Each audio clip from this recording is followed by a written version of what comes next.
Hey everyone, ready for another deep dive? Today we're tackling data systems, and we've got the perfect guide.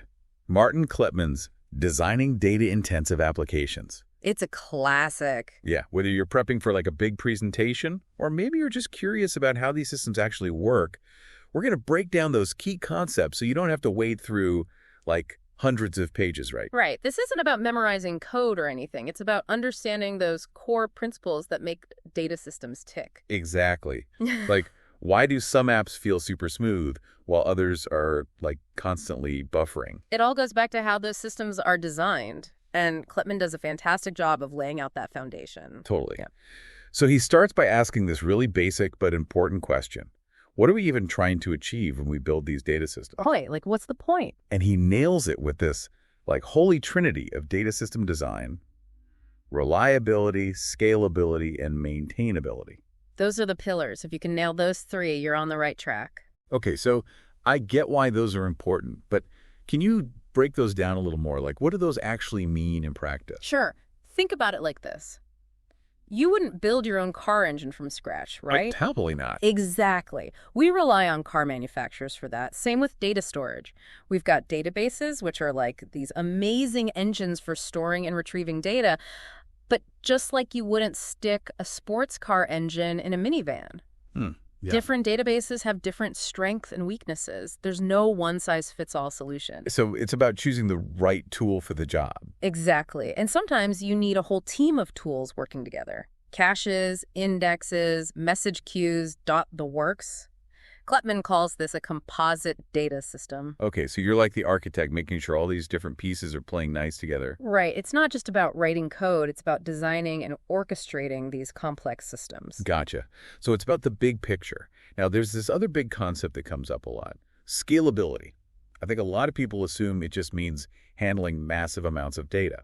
Yeah, that's a common misconception. Scalability isn't just about data volume. It's also about speed, or what Kleppmann calls latency. Ah, okay. So how quickly a system responds to requests, like that feeling you get when a website loads super fast. Exactly. And Kleppmann uses this great example from Amazon. They found that chasing those ultra-fast response times for every single request, even the slowest one in 10,000, wasn't worth it. Wait, really? I would have thought faster is always better. You'd think so, but you hit this point of diminishing returns. You spend a ton of effort for a tiny gain, and those rare, super slow cases are often due to random events like network hiccups anyway. So it's about focusing on what's achievable for the vast majority of users, not those outliers. Right. It's all about setting realistic performance targets, like those service-level objectives or SLOs. But even with the best database and rock-solid scalability, there's another monster lurking in the shadows: complexity. Ooh, yeah.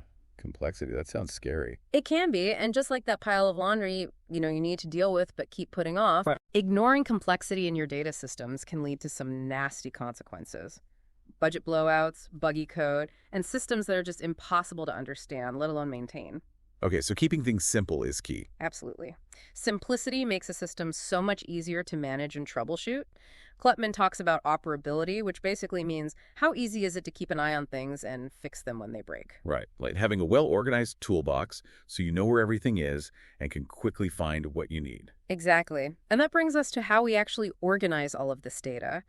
The epic showdown between relational databases and document databases. Ooh, I heard about this. It's like choosing between filing cabinets and like those messy but flexible piles of papers on your desk, right? That's a great analogy. Relational databases like SQL are like those super organized filing cabinets with labels for everything. Everything has its place. Document databases, on the other hand, are more like folders. You can just stuff all sorts of related information together, even if it's not perfectly uniform. Okay, so relational is all about structure, and document is more free-flowing. But which one wins? That's the trick question. There is no one winner. The best choice depends entirely on your data and how it's connected. For example, let's say you're storing user profiles. A relational database might split that information across multiple tables. One for contact info, one for work history, another for education. But a document database could keep it all together in one neat package. So it's about picking the model that best reflects how your data naturally fits together. Right. And it gets even trickier when you consider that data isn't static. It evolves over time. Think about how often you update your resume, for example. Yeah, that's true. Things are always changing. And this is where schema evolution comes in. Relational databases are pretty strict about their structure, so making changes often requires migrations, which can be a real pain. It's like rearranging your entire filing cabinet every time you get a new document. Yikes, that doesn't sound fun. What about document databases? How do they handle change? They tend to be more flexible. They have this schema-on-read approach, which means they can handle a mix of old and new data formats without breaking a sweat. It's like having different versions of your resume, each tailored for a specific job, but they all represent you. I like that. So document databases are like those friends who just go with the flow no matter what changes life throws at them. But, okay, we've got our data all nice and organized, but how do we actually make sure computers understand it? It's like we need a translator, right? That's a great way to put it. Kleppmann dives into this concept of encoding, which is basically transforming data into a format computers can digest. And just like with spoken languages, there are tons of data encoding dialects to choose from. So it's not just about picking a language, it's about picking the right dialect. Right. You've got language-specific formats like the ones built into Java, Ruby, or Python. And then there are these more formal schema-driven formats like Thrift, protocol buffers, and Avro. Okay, so it's like choosing between a casual conversation and a formal presentation. Each has its place depending on the context. But what about when data isn't just sitting there waiting to be retrieved? What about when it needs to flow continuously, like, I don't know, a river? You're talking about message passing systems. This is where data is constantly streaming and being updated in real time. Imagine a news ticker constantly updating with the latest headlines. It's not just a static snapshot. Okay, I get it.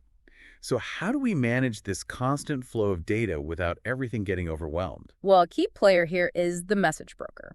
Think of it like a mailroom. It receives messages from senders and makes sure they get delivered to the right recipients, even if those recipients aren't available right this second. So it's like a temporary holding area for data, making sure nothing gets lost. But why not just send those messages directly? What's the point of this middleman? There are a couple of big benefits. First, it decouples the sender and the receiver. They don't have to be online at the same time. And second, the message broker acts as a buffer. It smooths out bursts of traffic so the system doesn't get overloaded. Like a shock absorber for your data stream. Makes sense. But this is all getting pretty complex, especially when we start talking about systems that are spread across multiple machines. You're talking about distributed systems, right? Yeah, distributed systems. Is it really as, I don't know, Wild West as everyone says? Well, let's just say things get a lot less predictable when your data is scattered across multiple machines, all connected by a network that isn't always reliable. Imagine herding cats. Except the cats are your data, and they're all running around on different computers. Oh, wow. Okay, so it's not just about organizing data. It's about making sure it all stays in sync, even when things are going haywire. Exactly. Network problems are basically unavoidable in distributed systems, and you have to be prepared for individual components or nodes to act up. They might crash, send bad data. You never know. So how do you even begin to design a system that can handle that kind of chaos? It all starts with having a clear understanding of the types of failures we're likely to encounter. We use these things called system models to define what our algorithms can assume about the environment they're operating in. So like setting the rules of the game, acknowledging that in this world, anything goes. Precisely. And this is where things get really interesting. A lot of traditional solutions that rely on perfectly synchronized clocks, for example, totally fall apart in distributed systems. It's like trying to choreograph a dance routine where everyone has a slightly different sense of rhythm. Oh, wow. I hadn't thought that. So if we can't rely on perfect timing, how do we make sure that all those different copies of our data stay consistent, across all these different machines? That is the million-dollar question. And it's one that Kleppmann tackles head-on with this concept of consistency guarantees. They define how different replication methods handle updates and reads to data. And there's a spectrum here. You've got linearizability, which is the strongest guarantee, all the way to eventual consistency, which is much more relaxed. Okay, so linearizability is like everything happens instantly in perfect sync. And eventual consistency is like, yeah, things will eventually sort themselves out. That's a good way to think about it. And another thing, The famous CAP theorem, that one that says you can only pick 2 out of 3 guarantees, consistency, availability, and partition tolerance. It's actually way too simplified and usually causes more confusion than it solves. So it's not just a simple either. It's more nuanced. Way more nuanced. But, we've talked about handling data in real time with these message passing systems, but what about those times when we need to process giant chunks of data offline, like doing a big batch of photo editing? Ah, you're talking about batch processing. I do that with my photos all the time. Exactly. And it's incredibly efficient for dealing with large data sets. Imagine trying to organize a mountain of paperwork. You wouldn't do it one sheet at a time, would you? No way. That would take forever. Kleppmann gives the example of analyzing those massive website logs to generate personalized recommendations. Doing that in batches is way more efficient than on the fly. Makes total sense. It's like baking one giant cake instead of tons of little cupcakes. So batch processing is all about efficiency. But what's the key to making it work well? One crucial factor is minimizing how much data needs to be shuffled around the network. Think about it like building a house. You wouldn't want to keep shipping those bricks back and forth across town, would you? No, that would be crazy. So it's about keeping the data and the processing as close together as possible. Exactly. This is why a lot of batch processing systems use these special distributed file systems, like HDFS, where the data is already spread across multiple machines. You bring the computation to the data, not the other way around. Ah, so it's about minimizing those data commutes. Clever. We talked about joins earlier when we were discussing data models. Does that concept come up in batch processing too? It does. Remember, joins are all about combining data from multiple sources based on shared characteristics. And when you're working with those huge data sets in batch processing, the way you approach joins can have a huge impact on performance. You've got map-side joins, which are really efficient for smaller data sets that can fit in memory. But for those truly giant data sets, you need reduced-side joins, which break the data down, sort it, and then perform the join. So map-side joins are like doing a quick lookup in a small phone book, and reduced-side joins are like merging those giant old-school phone directories. That's a fantastic analogy. But MapReduce isn't the only game in town when it comes to batch processing. There's a whole ecosystem of frameworks out there. Oh, right. Just like with databases, there's no one-size-fits-all solution. Exactly. You've got Apache Spark, which is known for its speed because it does a lot of processing in memory.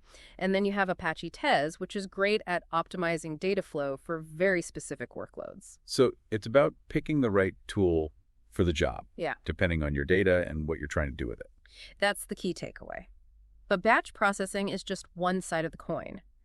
We've been talking about dealing with data in big chunks, but what happens when we need to handle information that's constantly flowing, like never ending? Ah, that's stream processing, right. Yeah. It's like the difference between analyzing a photograph and analyzing a movie frame by frame. That's a perfect analogy. And just like with movies, order matters in stream processing. You need to handle those incoming events in the order they occur, or your analysis could be totally off. Right. Watching a movie with all the scenes out of order wouldn't make much sense. Exactly. And just like we talked about different tools for batch processing, there's a whole world of stream processing frameworks out there, each with its own strengths and weaknesses. So it sounds like we've got databases for storing data, batch processing for dealing with those big chunks of information, and stream processing for handling those continuous flows of data. It's a whole data processing toolkit. Yeah. But what happens when those worlds collide? That's where things get really interesting. Imagine you need to keep a search index up to date with all the changes happening in your database. Or maybe you need to generate those real-time analytics dashboards from a stream of sensor data. Those are situations where you might need to combine the power of both batch and stream processing. So it's like using both a still camera and a video camera to capture different aspects of an event. I like that. You're getting it. Okay. Kleppmann actually introduces this really cool concept here, treating those database changes as events that can be captured and streamed to other systems. It's like tapping into the pulse of the database, listening for every single beat. So instead of periodically syncing the database with other systems, you're constantly streaming those changes as they happen. That's wild. But how do you manage those streams without getting overwhelmed? Those trusty message brokers we talked about earlier, they come back into play here. Remember, they're like those super reliable mailrooms, making sure that those change events get delivered to the right places without any problems. Right, the mailroom. Okay, so we have the database as the source of those changes, the message broker as the distributor, and then other systems like search indexes or analytics engines as the subscribers. It's all starting to click. But what about when you need to combine data from multiple streams? It's like trying to synchronize multiple movie reels to tell one coherent story, right? Exactly. And that's where stream joins come in. They let you correlate events from different streams based on shared characteristics, like maybe timestamps or unique IDs. Think about tracking what users are doing on a website. You might have separate streams for page views, searches, and purchases, but by joining those streams together, you can start to get a more complete picture of user behavior. So stream joins are like putting together those detective boards with photos and red string, connecting all the different clues. That's a great way to visualize it. But stream processing isn't just about real-time insights. Kleppmann also talks about the importance of replayability. Being able to rewind and replay streams of events is critical for debugging, for auditing, and even for training some of those fancy machine learning models. So it's like having a DVR for your data. You can always go back and rewatch those important events, or maybe analyze them from a different angle. Exactly. But as we move toward these more complex distributed systems, there's this new architectural trend that's starting to emerge. The unbundling of the database. Oh, yeah. I've heard that term thrown around. What's that all about? It's about moving away from those giant do-it-all databases that try to do everything. And instead, we build systems out of smaller, more specialized components, each one optimized for a specific task. So it's like trading in your Swiss Army knife for a custom-built toolbox with the perfect tool for every job. Precisely. But of course, like with any major architectural change, there are some challenges to think about. One of the biggest is making sure all of those individual components stay in sync, that data consistency problem we talked about earlier. Yeah. So we've broken down the database into smaller pieces, but we still have to make sure those pieces all play nice together, right? Exactly. And that's where those event streams and message brokers we've been talking about become even more important. They act as the glue that holds everything together, making sure changes in one part of the system are reflected everywhere else. So it's not just about unbundling the database. It's about making sure that all those unbundled components stay connected and communicate effectively. You got it. But as we move in this direction, towards these more distributed, specialized systems, are there any bigger picture implications we should be thinking about? That's a good question. Kleppmann reminds us that these data systems we're building have a huge impact on people's lives. So it's not just about building systems that work, it's about building systems that are responsible, ethical, and considerate of the people who use them. That's a really important point. It's easy to get caught up in all the technical details and forget about the human element. It is. But we need to remember that data systems are ultimately tools. And those tools should be used to benefit humanity as a whole, not just a select few. We have to think about the impact our work has on individuals, on communities, on society at large. So it's not just about building systems that work. It's about building systems that we can be proud of. Systems that reflect our values and contribute to a better world. I couldn't have said it better myself. As you continue to explore the world of data systems, remember that you have the power to shape that world for the better. Use your knowledge wisely and strive to create systems that are both technically impressive and ethically sound. I love that. Thanks for sharing those insights. And to all our listeners out there, we hope this deep dive into designing data-intensive applications has given you a little bit of a taste of just how fascinating this world of data systems can be. Keep learning, keep exploring, and stay tuned for more deep dives coming soon. Okay, so we've talked about all these different ways of storing and processing data, but how does this actually play out in real-world applications, the stuff we use every day? That's a great question. Kleppmann introduces this really useful distinction between systems of record and derived data. It's a helpful way to think about data flow in applications. Systems of record. That sounds like kind of like the source of truth, right? Where information is first recorded. Exactly. It's the ground truth, the primary source of data for your application.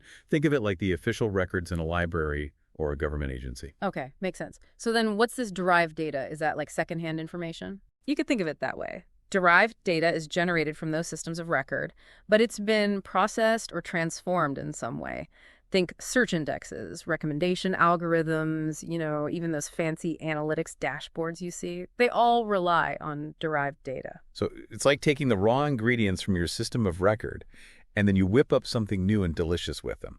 Perfect analogy. And this distinction is important for a few reasons. First, it helps you visualize how data moves through your application, where it comes from, where it goes, and what happens along the way. Right, like a data roadmap. Exactly. And second, It really highlights this need to keep derived data consistent with its source. Because if they start to drift apart, you end up with bad insights, maybe even bad decisions. Ah, so it's like using an outdated map. You might end up completely lost. How do we prevent that from happening? That's where batch processing can come in handy. Remember how we talked about batch processing being really efficient for dealing with those large data sets? Yeah, like doing a massive photo editing session. Exactly. Well, you can use batch processing to generate a fresh, updated version of your derived data based on a snapshot of your system of record. It's like hitting the refresh button on all of those derived data sets. Oh, I see. So batch processing helps ensure that the derived data stays in sync with the source. Right. And what's really interesting is that Kleppmann draws these parallels between batch processing and like those classic Unix tools we all know and love. Wait, like sort and awk and cat. I use those all the time. Those are the ones. Each of those tools takes some input, performs a very specific task, and then spits out some output. Well, batch processing frameworks like MapReduce work in a very similar way, just on a much, much larger scale, and with data spread across multiple machines. So you're building these data processing pipelines where each step does something specific. That's the idea. And one of the cool things about this approach is that it's incredibly composable. You can chain together all of these individual operations to create some really complex workflows, just like you would by piping commands together in Unix. Okay, starting to see how this all fits together. But with all of this data moving around, is there anything we need to be careful about in terms of, like, efficiency? Absolutely. One really crucial factor in batch processing is locality. To get the best performance, you want to minimize how much data needs to be shuffled around the network. Right, like we were saying earlier about those bricks in that house. Exactly. That's why MapReduce relies so heavily on distributed file systems like HDFS, where the data is already spread across multiple machines. You bring the computation to the data, not the other way around. So it's all about minimizing those data commutes. Got it. We talked about joins earlier when we were talking about data models. Does that concept pop up in batch processing too? It absolutely does. Remember, joins are all about combining data from multiple sources based on shared characteristics. And when you're working with those massive data sets in batch processing, well, the way you approach those joins can have a huge impact on performance. You have these things called map-side joins, which are super efficient for smaller data sets that can comfortably fit in memory. But for those truly giant data sets, you need these things called reduce-side joins, which break the data down, sort it, and then perform the join. So map-side joins are like those quick little lookups you do in a small phone book, and reduce-side joins are like trying to merge those giant old-school phone directories. That's a great analogy. But MapReduce isn't the only game in town when it comes to batch processing. There are lots of other frameworks out there, each with its own strengths and weaknesses. Oh, right. Just like with databases. No one-size-fits-all solution. Exactly. You've Okay. got Apache Spark, which is known for its speed because it does a lot of its processing in memory. And then you have Apache Tez, which is great at optimizing those data flows for specific types of tasks. So it's all about choosing the right tool for the job, just like with everything else in data systems, right? Couldn't have said that better myself. But, batch processing is really just one side of the coin.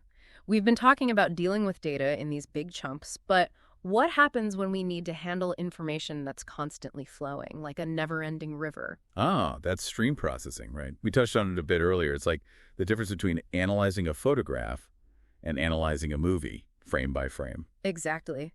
And just like with those movies, order really matters in stream processing. You need to handle those incoming events in the order they occur, or your analysis is going to be way off. Right, watching a movie with all of the scenes out of order wouldn't make much sense. Not at all. Yeah. And just like we have all those different tools for batch processing, there's a whole world of stream processing frameworks designed specifically for handling those continuous flows of data. So it sounds like we have databases for storing data, batch processing for dealing with those big chunks of information, and stream processing for handling those continuous flows of data. It's like a whole data processing toolkit.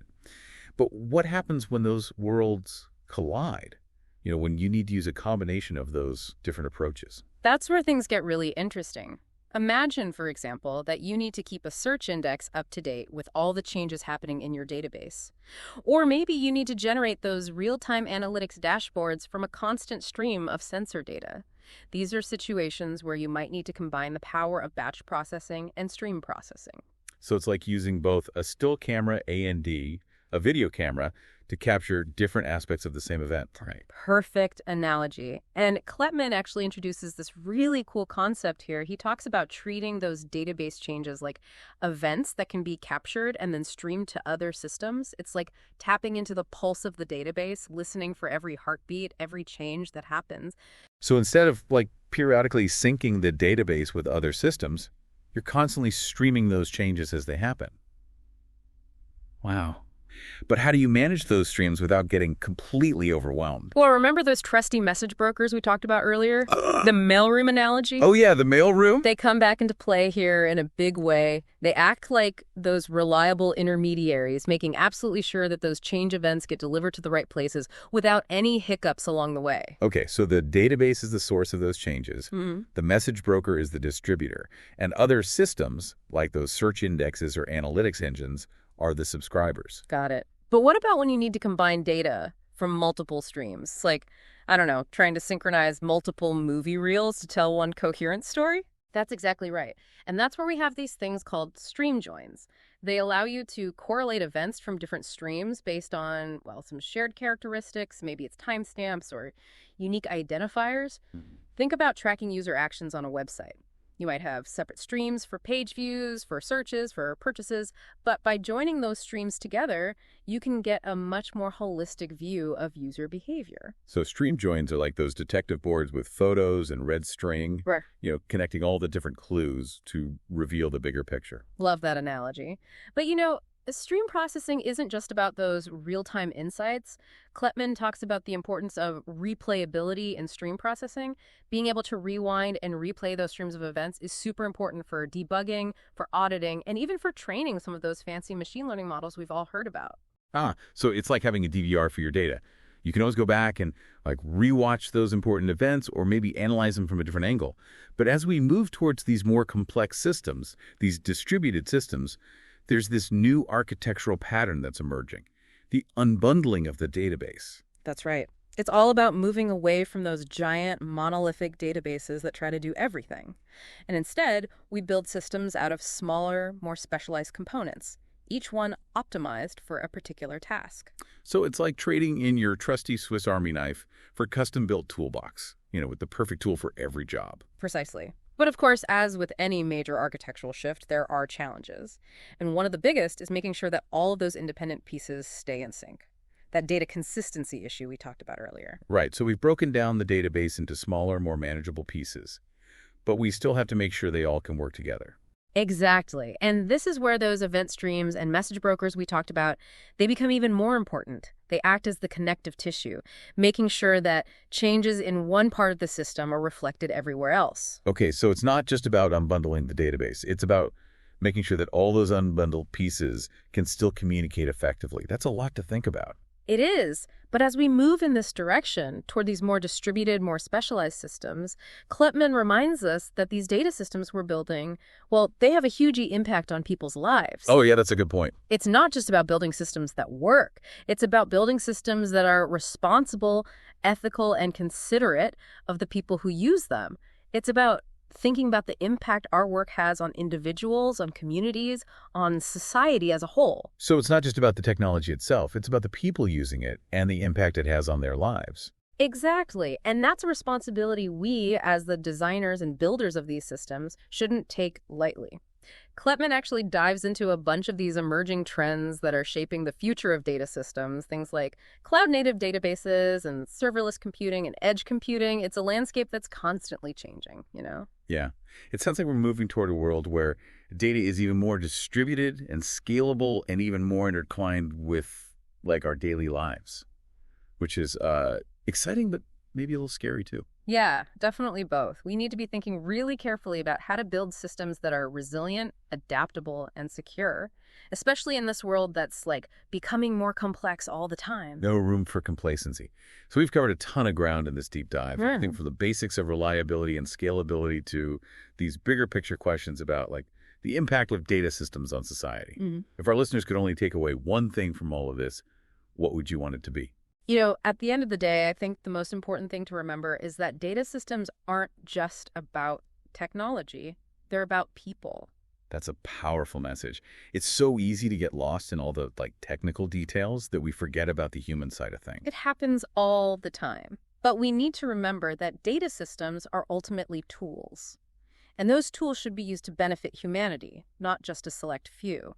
We need to consider the impact our work has on individuals, on communities, on society as a whole. So it's not just about building systems that work, it's about building systems that are responsible, ethical, Yeah. systems we can be proud of. Exactly. Kleppmann does a great job of laying out a roadmap for navigating these really complex issues. He challenges us to think critically about those trade-offs we have to make when we design data systems and to really prioritize things like fairness, transparency, and accountability. It's not just about building systems that work. It's about building systems that make the world a better place. Well said. And as you keep learning about data systems and keep building those systems, remember that you have the power to shape the world for the better. That's an inspiring message. And to our listeners, we hope you've enjoyed this deep dive into designing data-intensive applications. It's a book that really makes you think. And hopefully it sparks some new ideas about how we can build a better future with data. Keep learning, keep exploring, and we'll see you next time for another deep dive.